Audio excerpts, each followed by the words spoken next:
King's daughter. A king had a daughter, Mandira.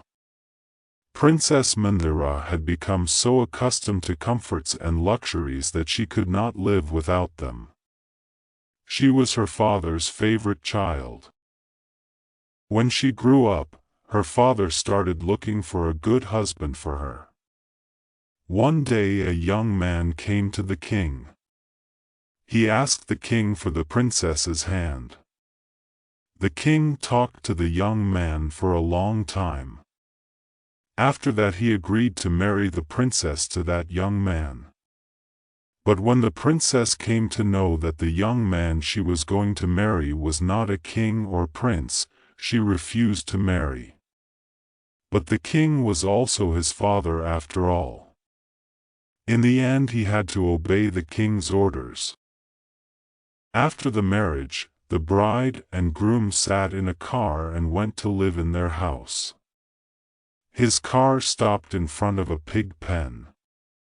There was also a hut there. The young man said, "Our house has arrived, let's go inside."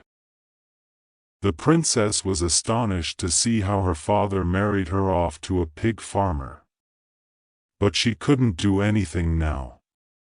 Her husband told her, "This is your home now. From tomorrow you help me in my work." The princess was disgusted to even think of pigs roaming around her, while her husband was living there comfortably. Gradually the princess started getting used to living among the pigs. She also started helping her husband. A few months donkeyed.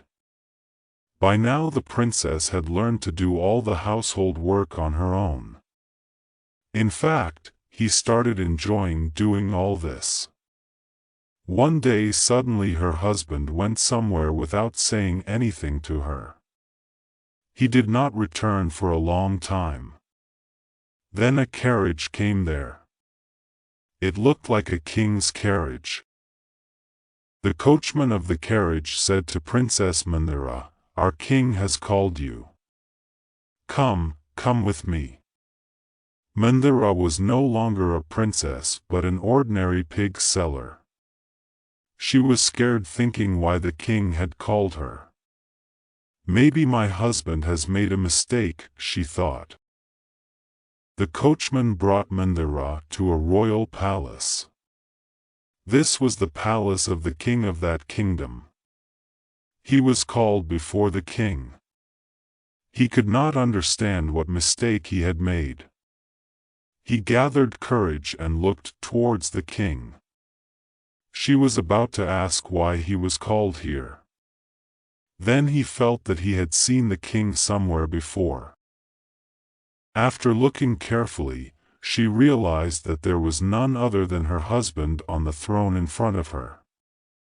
Seeing him like a king, even Mandira could not recognize him immediately. He was seated with respect on a throne equal to that of a king. Her husband was actually the king of that kingdom. Princess Mandira was no longer as stubborn and arrogant as before. That is why she was now worthy of becoming a queen. Now she understood that no work is small or dirty. If you want, you can be happy in every situation. The end. Please hit the like button if you like this video, and hit the subscribe button to watch new interesting stories every day. Thank you so much for watching this video till the end.